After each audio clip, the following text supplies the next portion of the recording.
Hi, thanks for watching. This is Andy Norton, and I'm just giving a brief introduction to Daredevil, the custom content hero that I created, and walking you through the design process. So if you're interested in this sort of thing, please keep listening. I'm gonna walk through the whole process of how I put together Daredevil. So to start with, Daredevil is just one of my favorite Marvel characters of all time. I liked him before I really liked the rest of Marvel at all. I really wasn't into the movies for quite some time, but I got into the Daredevil TV show through my wife. And I just fell in love with him, and he was really a gateway for me to appreciating the Marvel universe more widely. So I really just wanted to play with a Daredevil hero. I'm very confident that we're going to get a Daredevil hero for the Marvel Champions card game, but I wanted to play with him now. And actually, several people I'd seen had already created custom versions of Daredevil, but none of them quite fit my own vision. So I felt like, well, if I'm going to be using a custom version of him anyways, I might as well make one that really fits with who I think he is and how I think he should play. So I started putting together Daredevil, and I'm really, really happy with how he came out. I will go just probably at like this through the cards, kind of the bottom level here and the top level, because it's, I think, roughly the order in which I designed them. Of course, they were all designed in tandem, or I worked back and made sure that they were still working correctly, but that's approximately the order that I created them in. So to begin with, we have Radar Sense. And actually underneath each of these cards, I have existing Marvel Champions cards that were an inspiration.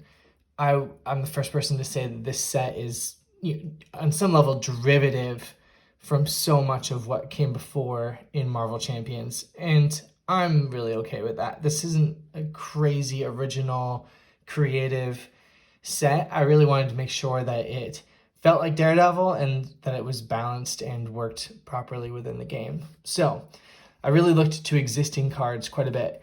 For this one, Radar Sense, I knew I wanted him to have a single card, well, 2 copies of it, but that really captured his radar sense. Daredevil is blind, but he has this supernatural radar sense, which is where a lot of his superpowers come from. And I wanted it to match with Spider-Man's enhanced spider sense. I'd watched a Spider-Man animated series that had made where they had teamed up in one of the episodes, and Spider-Man specifically talked about the radar sense, and he actually even said, I think his radar sense might even be better than my spider sense. So I was very okay with it being a very strong power, and as you'll see, it might be even more powerful. Spider-Man's says, Hero Interrupt: when a treachery card is revealed from the encounter deck, cancel its when revealed effects. Daredevil's says, Hero Interrupt: when a card would be revealed from the encounter deck, discard it instead. So you don't get to see what it is, but it doesn't have to just be a treachery card, and it's not just the when revealed effects, it's the entire card is discarded. So that could be Ronin, it could be another really deadly minion or scheme instead of just a treachery. That's powerful. I think in some ways, honestly, I think you could say it's more powerful than enhanced spider sense. However, it is totally blind. So it could also just be, an I'm tough or something like that. That's not a very powerful encounter card. And you used radar sense, the card and the resource to discard it. As you might guess, you don't know what it is. It's blind, right? It's still turned down when you're discarding it, and then you get to see what it is once it's discarded. But I wanted it to feel like his spider sense mechanically, but to also give you a little bit of that blind feeling. I wanted it to also, though, I knew that his radar sense connects not just with sensing danger, but it's also the whole way that he fights relies on his radar sense. So I thought of this other kind of use of it as well, which is, it says this card generates an extra physical resource while paying for an attack event. So it's essentially, it's almost like a power of card, or a resource card for attack events, which I thought was really cool, really fun, really different too. You don't normally see cards that just randomly generate another resource, especially a different resource and a very specific resource that's mental and physical. So it's sort of like he's turning his radar senses into physical action with this card. So it's got two cool uses that you'll always be wanting. Like, I feel like every turn when you have this card, you're thinking, man, I really want to use it to discard one of these encounter cards, give me a little bit of a breather. But I also want to look, I'm also looking at the attack cards in my hand and thinking maybe I should hold on to this and use this for an attack event next turn. So I'm really happy with this card and how it turned out. And I thought the art just communicated the radar sense quite well. That's radar sense. Radar sense also connects with punishing blows, the next card. This is his big attack card. And for punishing blows, I would say something like hammer throw is a good touch point. But most heroes have something like this. They have a big attack event, and many of them have a 3-cost attack event. And many of those 3-cost attack events do 8 damage, or they do 6 damage and something special. Your hammer throw is 8 damage and it has overkill, but it also has a negative of returning Mjolnir to your hand. I think Captain America's is 6 damage, but it stuns if you use a physical resource. So this is kind of based off of hammer throw and also the whatever Captain America's attack card is called. Because this one says hero action attack, deal 6 damage to an enemy or deal 3 damage to 2 different enemies. If you pay for this card using physical and mental resources, deal 1 additional damage, and this attack ignores tough status cards. I should have also grabbed the melee card. Sorry about that, but melee is a aggression card that says deal 3 damage to 2 different enemies, basically. And that costs 3. So the way I kind of justify the cost of this is that compared to something like hammer throw, it's the same cost.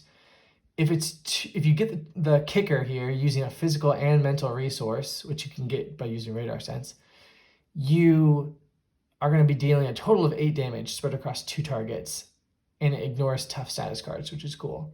I thought that was pretty equivalent to 8 damage to 1 enemy with overkill, and so I thought that was fair. If you don't get that kicker, though, it's also weaker. It's only 6 damage to an enemy or 3 damage to 2 different enemies. So it's similar to melee, but it also you can double down on 1 enemy, so that's helpful.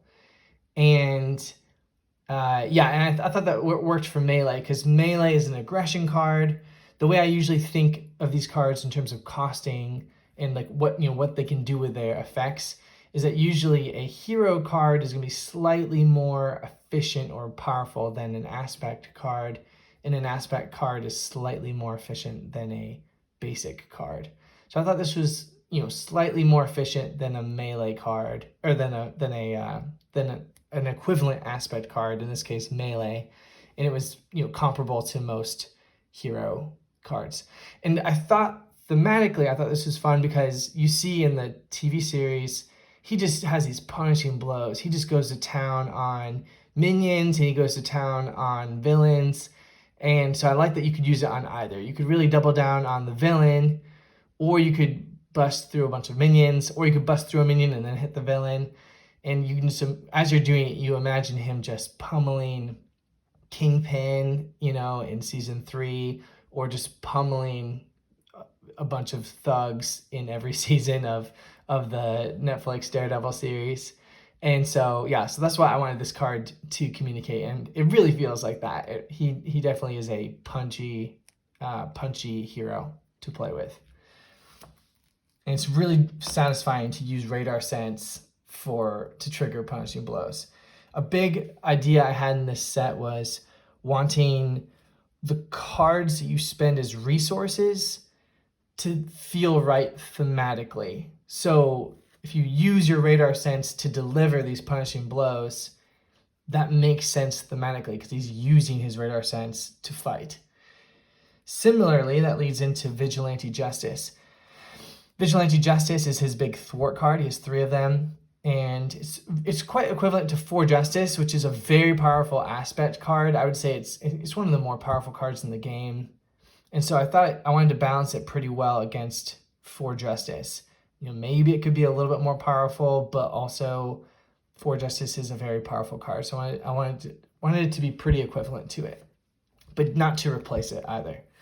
It says remove 2 threat from a scheme, 3 threat instead if you pay for this card using a mental resource. So it's actually very much like 4 Justice in terms of 4 Justice says remove 3 threat from a scheme, 4 threat instead if you pay for this card using a mental resource. And it's the same cost. So at first it seems less powerful than an aspect card. But then it says, then choose an attack event card in your discard pile and add it to your hand, which kind of makes it like a 1-cost card because you're getting a card back. So that kind of makes sense, though. It's 1 less than 4 Justice in terms of overall card cost, but you can't get up to that 4 threat, which is unfortunate. And you do have to trigger it to be able to get that, even the 3 threat. But the ability to be able to get just the right attack event is very powerful if you build around that. And I thought that was really fun. I thought it really encouraged you to think about the attack events that you're putting into your deck, and then how you are utilizing those as you play. Another thing that actually makes it very powerful is it is an action, not a hero action, so it could be used in alter ego. The idea being that he can kind of work for justice as a vigilante, or really he could just be also working as the lawyer that he is and accomplishing things through his alter ego. And I love the lore on here. It's just really powerful. And I always say it after I've beaten a villain, but it says, this city rejected you. It beat you. I beat you. Which is just one of my favorite scenes at the end of season 3. Spoilers. It's just a great scene. All right, next is Unyielding. This is one of my favorite cards, actually, of his as well, because this, to me, is what Daredevil is all about. This is his superpower, he is unyielding. He just keeps going. The quote there is, "It ain't how you hit the mat, it's how you get up." That's from Jack Murdock, his dad. I just thought that was so powerful. To me, it just taps into his relationship with his dad and just who he is as a man, and just who he is as his character is that he gets up, he keeps going. You can see in the picture, he's just torn up. He looks like he's just been beaten up by those guys with chains and knives and clubs and fists. And he just keeps going, though. He keeps going. And so I was thinking about how to make this work. I didn't want it to be like backflip, Spider-Man's backflip, where it just cancels all damage. Because I wanted you to feel like he takes damage and gets back up and keeps going. So the ability is hero, interrupt, defense. After you take damage from an attack, heal 3 damage from Daredevil, and draw a card.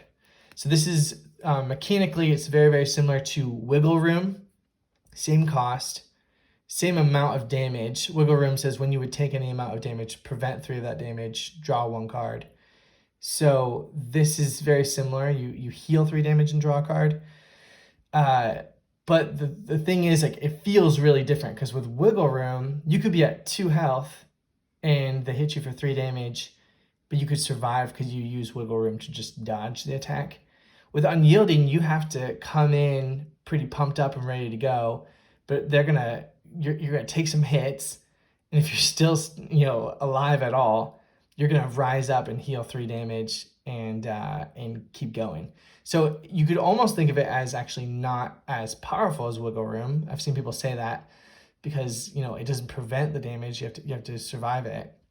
However, I really think in practice that it works really well, because you could take 1 damage you could defend against the villain, take no damage, and then take 1 damage from a minion and use this to heal up 3 damage, even if because if you were at, say, 4 damage or 4 health and you took 1 damage, you could actually rise up even stronger than you were before. So it's pretty powerful in that way, and actually you often do use it with minions, is what I've found, not just with the villain. And so that's how Unyielding works. It's an energy card, I think, for the same reason that Wiggle Room is, just because like energy as a resource kind of communicates that feeling of getting back up again. He's got energy. Now, 2 cards here that these don't relate to the, they're not equivalent to Unyielding, but they do relate to it mechanically. So these are 2 cards, that a protection card and an aggression card, that are already existing in the game that feature Daredevil in the card. And I wanted to be aware of those cards as I designed Daredevil, so that his hero cards would relate to those cards in an interesting way. So You'll Pay for That says, hero response thwart. After the villain attacks you, remove 1 threat from a scheme for each damage you took from that attack to a maximum of 5. So it's tapping into the same idea of actually Daredevil wants to take a big hit. He actually wants to go in there and get the crap kicked out of him, but he could take, for example, 4 or 5 damage and then use You'll Pay for That to remove 4 or 5 threat, and Unyielding to also then heal 3 damage and draw a card. Or even he could do Unyielding into a You'll Pay for That, since it could draw You'll Pay for That, and it's still the same window of response. And so I thought that was cool that those work in that way together. And then interestingly, with Unflappable, it says play under any player's control, max 1 per player. Response, after you defend against an attack and take no damage, exhaust Unflappable, draw 1 card. So I thought that was cool in terms of Unyielding. It seems at first that sort of at cross purposes. This one wants you to take damage. This one wants you to not take damage. However, in reality, there are times where you really need that, where you really don't want to take damage, so you can trigger Unflappable. But if you do take damage, you can always use Unyielding and still heal damage and draw a card. And again, with the minion thing, you could defend against the villain. You could not defend against the villain and use Unyielding to heal up after his attack and draw a card. And then you could defend against a minion and more reliably not take damage, and then be able to use Unflappable and draw a card. So you still actually are able to use them together quite often. And in fact, you can kind of stack, those opportunities of drawing cards. And I thought that was cool too, that these are both cards that work in the villain phase. And that's a big theme for my design of Daredevil, is that he has a fair number of cards that work in the villain phase. So Unyielding is like a responsive villain phase style card, and same for Radar Sense. And so I thought that worked with existing Daredevil featured cards, but also works well with Black Widow, who's a big person he's worked with, and also works well with SpiderMan, who's a big person he's worked with. And SpiderMan is who I ultimately chose as his signature ally. At first I'd gone with Deadpool. I'd seen that they had teamed up at one point. I was like, hey, that's funny. So I put that as his original signature ally. But then people were saying, why isn't it someone he actually teamed up with more often, like Spider-Man or Black Widow? And at first I was thinking, well, I want him to team up with someone else playing the hero Spider-Man or the hero Black Widow, and not have them just be the signature. But the more I thought about it, the more I just felt like, you know what? Yeah, Spider-Man makes so much more sense. They had some really cool team ups. And I just thought it'd be fun to have another Spider-Man ally. So put together Spider-Man, Peter Parker, and he is 4 cost, 1 thwart, 3 attack, but the 3 attack takes 2 consequential damage. He's got 3 health. He's an Avenger. He has 2 different things he's doing here. Response, after Spider-Man enters play, confuse or stun an enemy. That's a really powerful effect. The fact that he can do either is really powerful and makes him actually a really, really good candidate for rapid response. But then he also has his ability, Hero Resource. He's a living resource. You can exhaust Spider-Man, generate a wild resource. That's a powerful effect too. You're probably going to play him and then attack with him, and then the rest of the game be using him for a resource until you have to block with him. But he can do it all. He can do a ton of stuff. He does cost 4, which is a lot, but when you do get him on the table, it is an amazing team up. And so he feels great. There's games I don't play him just because I'm not able to afford him that game. maybe I'm just on my back foot most of the game. When I draw him into my hand, I just can't afford to play him then. But whenever I can afford to play him, he's a really fun person to team up with. And I thought his flavor text was great. I wasn't the one mocking your rogues gallery. Oh wait, what rogues gallery? And he's got this wild resource as well. So the cards that I really looked at for comparing him, I mean, I looked at other allies for how to balance him cost-wise, but ultimately too, what I wanted him to reflect was webbed up, which is, it stuns people. And so I wanted him to basically come into play, stunning them, or just totally throwing them off their game with confusion. And I wanted him to basically be a living web shooter. So, just like the web shooter, it generates a wild resource. So that's what's kind of going on. When you exhaust him, he's shooting his webs and helping to, kind of put his resources into the situation. So he's a bunch of fun. I really love him. And I thought his art was absolutely stunning. It really pops in real life for sure. I hope that looks good on the camera. Okay, Matt's apartment. This at first, I'll just read it to you. Alter ego action. Exhaust Matt's apartment, heal 1 damage from Matt Murdock, and choose to either attach the top card of your deck face down here, or add up to 3 attached cards here to your hand. So at first, I really was just like, just give me Steve's apartment. That's what I want. Draw a card and heal 1 damage. That's all I really wanted this to be. But I really wanted him to have Matt's apartment. In the Netflix show, his apartment is just super iconic. He spends a bunch of time there. He recovers a lot there. Has just Dark Nights of the Soul there. It's a big deal. It's not just a random apartment. I have no idea the significance of Steve's apartment, but Matt's apartment has a ton of significance. So I thought it was super appropriate for him to have this. And that's what he needed. He needed a card that could just heal a little bit and draw a card in Alter Ego. But I wanted it to be different. And I was also still thinking about how can it have a little bit of that, his blindness be represented again. And so I came up with this idea where it's almost like a blind Bruno Corelli from Miss Marvel's set, where he says, exhaust Bruno, attach 1 card from your hand face down here, and then exhaust him to add up to 3 cards attached here to your hand. So it's very similar so it says heal 1 damage and choose to either attach the top card of your deck face down here, so you're not seeing it, it's kind of blind, or add up to 3 attached cards here to your hand. So I thought that was cool that there's a sort of blind thing going on. As you kind of build this up, you're going to have 1, 2, or 3 typically cards that are face down, hidden under there, and you don't know what they are, which makes you feel a little bit of his blindness. And then also it makes you, it also feels a little bit, not just like his blindness, but also, like I said, he does a lot of brooding there. He does a lot of recovering there and kind of soul searching.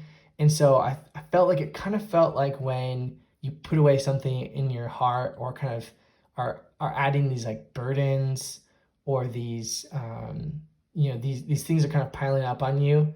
But then when you kind of deal with them or look into them and kind of, maybe eating your emotions or whatever, or like, kind of working through things, you get this burst of energy and kind of a catharsis that happens. And you can have a huge, he comes out of his apartment and kind of goes to town on his enemies. And that's, I think, how it feels when you play it. When you get to flip it, or, exhaust it and put all those cards in your hand, it's a really, really fun moment.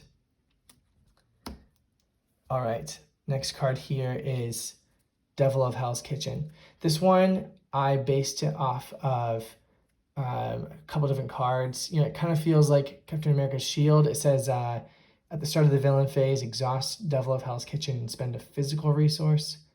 Gain Retaliate 2 until the end of the phase. So it's a way to get Retaliate. It's Retaliate 2, though, which is really unusual.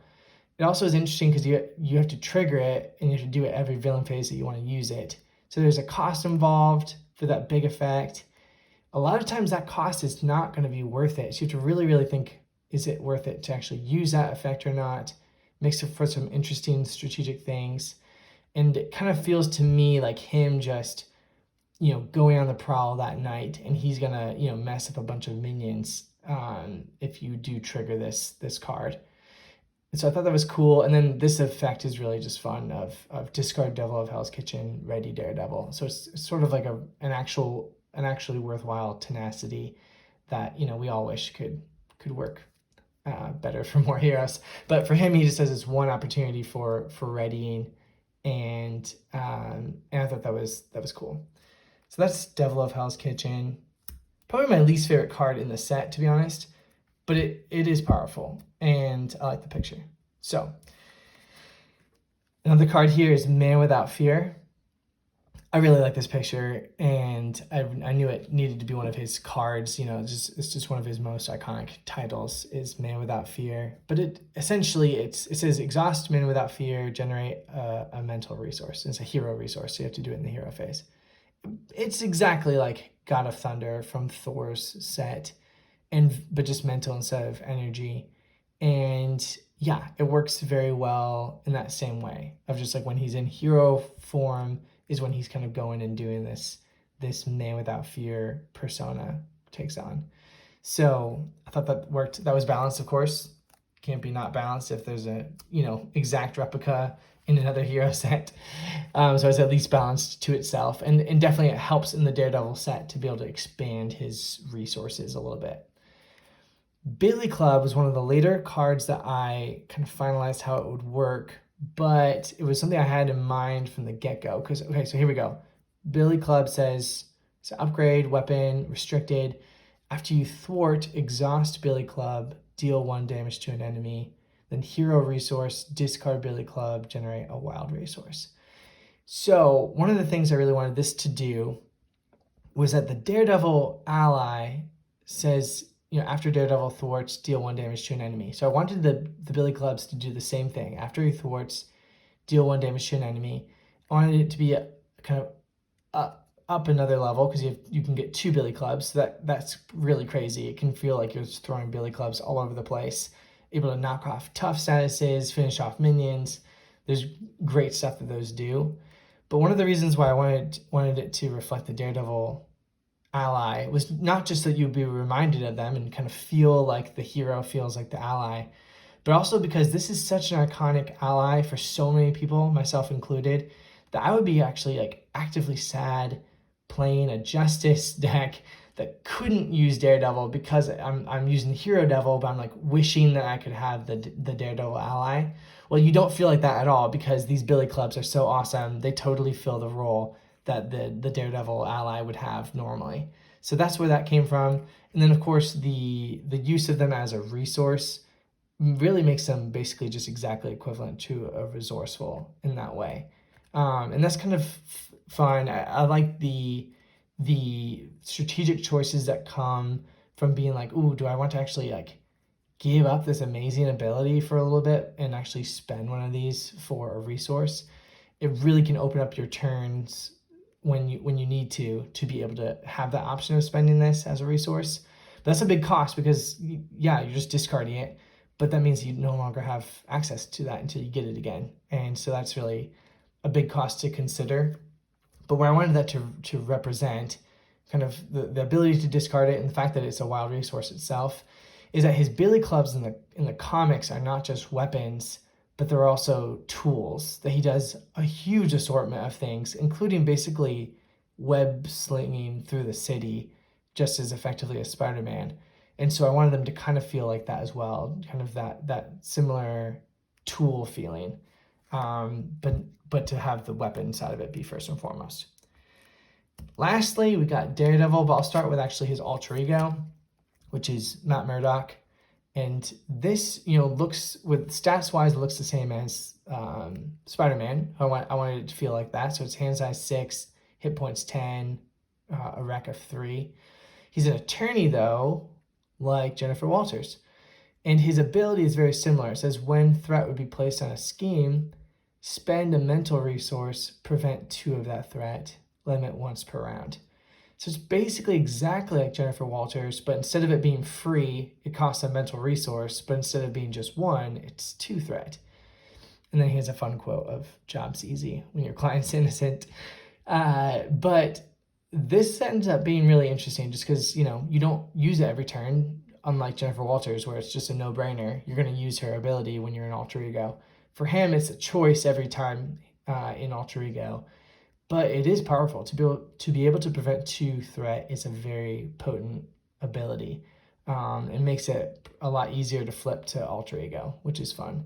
So I like that. I liked how it worked with his fellow attorney, and playing them both in the same game is really fun because they kind of get to do attorney work together. The last thing I'll say here too is I really, really, really wanted to have Foggy Nelson be a card in the game, and I wanted Nelson and Murdock to be a card in the game, but there was just too many cards I needed to have in the set, and trying to include them was not allowing me to have the set really give this consistent punchy Daredevil feel and be able to focus on the actual like hero cards and his fighting cards and all that. And so I decided to just include Foggy Nelson, his good buddy, in this ability. So sorry, Foggy. He can be a basic card or an aspect card or something, but within his hero set, he's firmly within the Alter Ego ability, and that's a great ability. So, and then for Daredevil, there's not quite an equivalent. I would say Black Widow, is equivalent stats, 222. And she has an equivalent ability, so in terms of when it's used, or typically used. For him, it says response, thwart, after the villain attacks you, spend a physical or mental resource, remove 1 threat from a scheme. So similar to Black Widow, who has a, preparation triggering response, typically it's going to be used in the villain phase, although for both of them there's actually instances where you might trigger a preparation in the hero phase. You might have a villain attacking you with maybe toe-to-toe in the hero phase, but typically this is going to be a villain phase ability, and it makes for some really interesting things that you can do. I mean, one of the most helpful ways that he can use this is actually to ping off the last threat on a hazard side scheme. And so that kind of gives him a little bit more leeway. If a hazard side scheme comes out with 4 threat on it, he could use Vigilante Justice to remove 3 of it.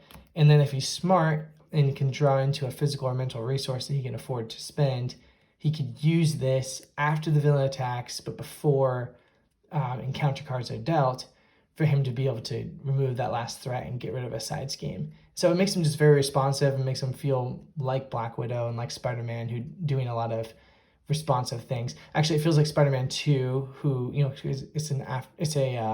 it's tied into the villain attacking him, and so I wanted him to feel very much like when you're playing Daredevil, you're having to pay close attention to the villain, to his schemes, and really match up what you're doing with the villain, and you don't just build an engine and then steamroll the villain. You have to be able to succeed with Daredevil, you have to really respond to the villain with some really powerful responses at just the right times. And so that's where his ability came from. And then he has this really powerful quote of, "I'm Daredevil. Not even God can stop that now." And yeah, and then this is actually the second choice I had. Well, I mean, it's a later choice that I had for art. I had a different picture before, but then I had this one originally in mind, but I went with a different picture, and I returned to this, and then I hadn't before realized how I could do some photoshopping to have his billy club smashing through up there, but I was able to do that, and then it made it look just so much cooler, and so I'm really happy with that art now. But yeah, so that's Daredevil. It says crime fighting is the name of that ability. That's Daredevil. He was one of the last cards to actually be put together. You might be surprised to know that, but he was actually probably the last hero card to be even like attempted of what his ability would do. But I guess I wanted it to really, I had all these great ideas for the other cards. I wanted his hero card to really fit with them, fit with their theme, and maybe fill a need that was still remaining, or however. So and be balanced with them, because of course, if he was underpowered, it could be an ability that you're going to use all the time, or if he was overpowered, it should maybe not be a very powerful ability, that sort of thing. So I felt like it hit the mark in terms of his power level. So that's Daredevil. Last thing I'd just share would be I did put together his Obligation and a little bit of a Nemesis set. I really feel good about his Obligation, not so much about the Nemesis set. I'm really going to be working on that some more. But his Obligation's fun. It's Devil Inside. It's pretty standard. It has all the standard things that you can flip to exhaust it. And then the ability, or the choice you have to choose if you don't exhaust him is discarding each mental resource from your hand. And if no card was discarded this way, it gains Surge. Discard this Obligation. One of the things I wanted to include in the set was, that he's Catholic and that he, goes to confession. That's a big thing in the TV show and in the comics. But I didn't want to take the route that some other people had taken of having confession be sort of a hero support card for him. And instead, I wanted to lean into this idea that Matt actually has a sort of contentious, combative relationship with God and sort of a battle of faith that's going on, of faith and doubt, and so that it relates within the context of the game. It's less about support, and it's more of this obligation. It's something that's almost antagonistic to him, and although like most obligations, it can be a positive thing too. He could actually flip down, exhaust, and now he's in alter ego. He's gone, and he's dealt with sort of the devil inside. He's dealt with these this dark night of the soul, these spiritual issues, and now he's in a better place. And so I thought that captured that better than if he could just kind of boom, go to confession. This is what I'm going to get out of it. I'm going to get a card. I'm going to get healed. Whatever the things are. So I feel really happy with how that card turned out. And the Nemesis set, I'm not even going to go into it for right now, but basically it's Kingpin, it's Criminal Master Plan, got Bullseye in there, and then these media control, police corruption cards. But they don't really have a really strong unifying theme, and they just don't, they aren't inspired in the way that I feel like the rest, low-key, I would say, was sort of, inspired in a certain sense. I feel good about all this. This all connects. It makes sense.